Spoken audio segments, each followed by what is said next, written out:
विकास का एक नया सूर्योदय होगा। आदरणीय प्रधानमंत्री श्री नरेंद्र मोदी जी के कुशल नेतृत्व में वो विकास का एक नया अध्याय दिल्ली की जनता के लिए रेखांकित करेंगे। रेखा जी को और दिल्ली के पूरे लोगों को बहुत बहुत बधाई देता हूँ।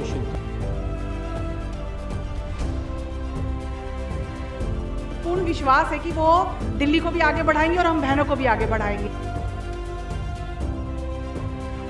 ਰੇਖਾ ਗੁਪਤਾ ਦਿੱਲੀ ਦੀ ਨਵੀਂ ਮੁੱਖ ਮੰਤਰੀ ਹੋਣਗੇ। ਦਿੱਲੀ ਦੇ ਵਿੱਚ ਭਾਰਤੀ ਜਨਤਾ ਪਾਰਟੀ ਦੇ ਦਫ਼ਤਰ ਦੇ ਵਿੱਚ ਵਿਧਾਇਕ ਦਲ ਦੀ ਮੀਟਿੰਗ ਤੋਂ ਬਾਅਦ ਉਹਨਾਂ ਦੇ ਨਾਮ ਨੂੰ ਮਨਜ਼ੂਰੀ ਦਿੱਤੀ ਗਈ ਹੈ। ਭਾਰਤੀ ਜਨਤਾ ਪਾਰਟੀ ਦੇ ਨੇਤਾ ਰਵੀ ਸ਼ੰਕਰ ਪ੍ਰਸਾਦ ਜੋ ਕਿ ਇਸ ਮੀਟਿੰਗ ਦੇ ਵਿੱਚ ਅਬਜ਼ਰਵਰ ਵਜੋਂ ਮੌਜੂਦ ਸੀ, ਉਹਨਾਂ ਨੇ ਪੱਤਰਕਾਰਾਂ ਦੇ ਸਾਹਮਣੇ ਰੇਖਾ ਗੁਪਤਾ ਦੇ ਨਾਮ ਦਾ ਐਲਾਨ ਕੀਤਾ ਹੈ। ਉਹਨਾਂ ਨੇ ਕਿਹਾ ਕਿ ਪ੍ਰਵੇਸ਼ ਵਰਮਾ, ਸਤੀਸ਼ ਉਪਾਧਿਆਏ ਅਤੇ ਵਿਜੇਂਦਰ ਗੁਪਤਾ ਨੇ ਰੇਖਾ ਦੇ ਨਾਮ ਦਾ ਪ੍ਰਸਤਾਵ ਰੱਖਿਆ ਸੀ। 9 ਲੋਕਾਂ ਨੇ ਉਹਨਾਂ ਦੇ ਨਾਮ ਨੂੰ ਮਨਜ਼ੂਰੀ ਦਿੱਤੀ ਸੀ। ਰੇਖਾ ਗੁਪਤਾ ਨੇ ਕਿਹਾ ਕਿ ਮੈਂ ਪ੍ਰਧਾਨ ਮੰਤਰੀ ਨਰਿੰਦਰ ਮੋਦੀ, ਬੀਜੇਪੀ ਦੇ ਰਾਸ਼ਟਰੀ ਪ੍ਰਧਾਨ ਜੇਪੀ ਨੱਡਾ, ਵਰਿੰਦਰ ਸਚਦੇਵਾ, ਰਵੀ ਸ਼ੰਕਰ ਪ੍ਰਸਾਦ ਅਤੇ ਸਾਰੇ ਹੀ ਬੀਜੇਪੀ ਦੇ ਵਰਕਰਾਂ ਦਾ ਧੰਨਵਾਦ ਕਰਦੀ ਹਾਂ। ਮੈਂ ਆਪਣੇ ਸਾਰੇ ਵਿਧਾਇਕਾਂ ਦਾ ਧੰਨਵਾਦ ਕਰਦੀ ਹਾਂ ਜਿਨ੍ਹਾਂ ਨੇ ਮੈਨੂੰ ਚੁਣਿਆ।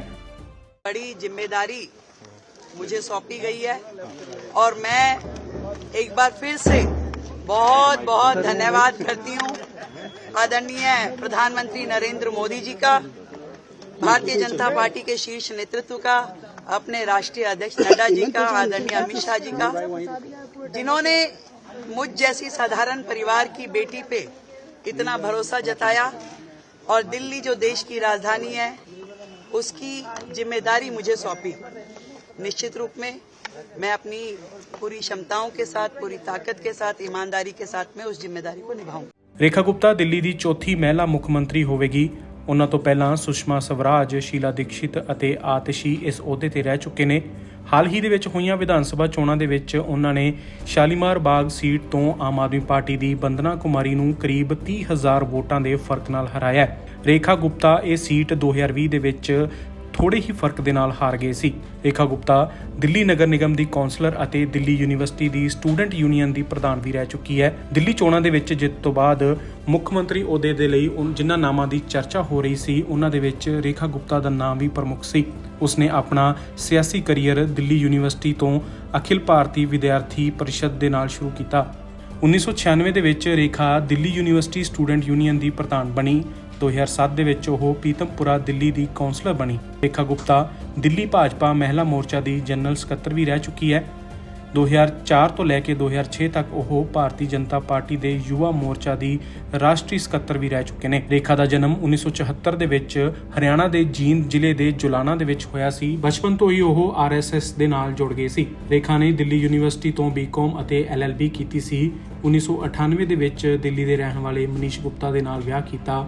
ਚੋਣ ਕਮਿਸ਼ਨ 'ਚ ਦਾਇਰ ਕੀਤੇ ਗਏ ਹਲਫਨਾਮੇ ਦੇ ਮੁਤਾਬਕ ਵਿੱਤੀ ਸਾਲ 2023-24 ਦੇ ਵਿੱਚ ਉਹਨਾਂ ਦੀ ਕੁੱਲ ਆਮਦਨ 6,92,000 ਦੱਸੀ ਜਾ ਰਹੀ ਹੈ, ਜਦਕਿ ਇਸੇ ਅਰਸੇ ਦੇ ਦੌਰਾਨ ਉਹਨਾਂ ਦੇ ਪਤੀ ਮਨੀਸ਼ ਗੁਪਤਾ ਦੀ ਆਮਦਨ 97,33,570 ਰੁਪਏ ਦੱਸੀ ਗਈ ਹੈ। ਰੇਖਾ ਗੁਪਤਾ ਨੂੰ ਆਮ ਆਦਮੀ ਪਾਰਟੀ ਦੇ ਕਨਵੀਨਰ ਅਰਵਿੰਦ ਕੇਜਰੀਵਾਲ ਅਤੇ ਦਿੱਲੀ ਦੀ ਸਾਬਕਾ ਮੁੱਖ ਮੰਤਰੀ ਆਤਿਸ਼ੀ ਨੇ ਵੀ ਵਧਾਈ ਦਿੱਤੀ ਹੈ। ਆਮ ਆਦਮੀ ਪਾਰਟੀ ਦੇ ਦੋਵੇਂ ਆਗੂਆਂ ਨੇ ਕਿਹਾ ਹੈ ਕਿ ਉਹ ਦਿੱਲੀ ਦੇ ਵਿਕਾਸ ਦੇ ਲਈ ਨਵੇਂ ਮੁੱਖ ਮੰਤਰੀ ਦਾ ਪੂਰਾ ਸਾਥ ਦੇਣਗੇ। चैलेंज अंदर और बाहर दोनों रहेगा।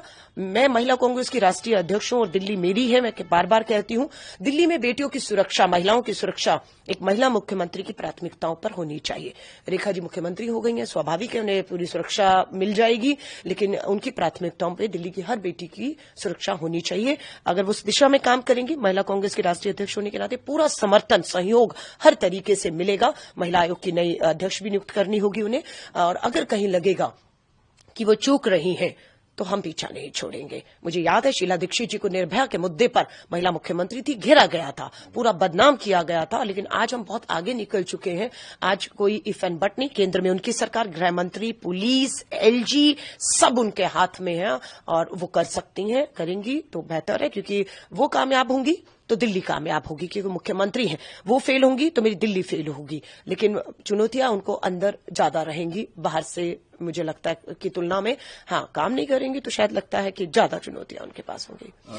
देखिए, मैं देश के प्रधानमंत्री माननीय नरेंद्र मोदी जी का, माननीय अमित शाह जी का, माननीय नड्डा जी का बहुत बहुत धन्यवाद करता हूं, जिन्होंने मुझे देश की राजधानी में जब एक विकास की एक लहर चलने वाली है, उस कैबिनेट में मंत्री के रूप में काम करने का मौका दिया है। मैं यह जरूर याद कराना चाहता हूं कि प्रधानमंत्री जी ने 12 साल बाद हमारी कम्युनिटी को उनको हक वापस किया है। 12 साल से यहाँ के मुख्यमंत्री ने हमारा ये हक छीन लिया था हमसे।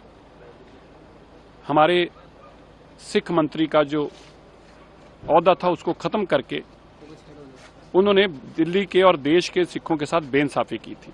मैं मानता हूं कि आज वह भी इंसाफ हमें मिला है।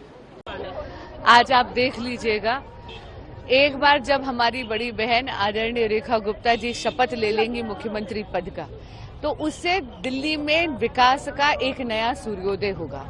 आदरणीय प्रधानमंत्री श्री नरेंद्र मोदी जी के कुशल नेतृत्व में वो विकास का एक नया अध्याय दिल्ली की जनता के लिए रेखांकित करेंगे।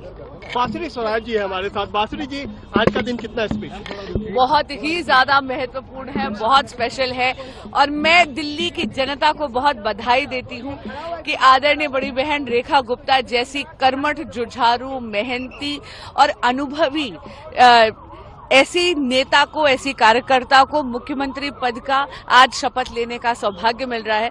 मैं जानती हूं कि आदरणीय प्रधानमंत्री श्री नरेंद्र मोदी जी के कुशल नेतृत्व में वो वुमेन लेड डेवलपमेंट का भी एक नया अध्याय दिल्ली में चरितार्थ करेंगी और विकास का एक नया सूर्योदय लेकर आएंगी। रेखा जी को और दिल्ली के पूरे लोगों को बहुत बहुत बधाई देता हूं, शुभकामनाएं देता हूं।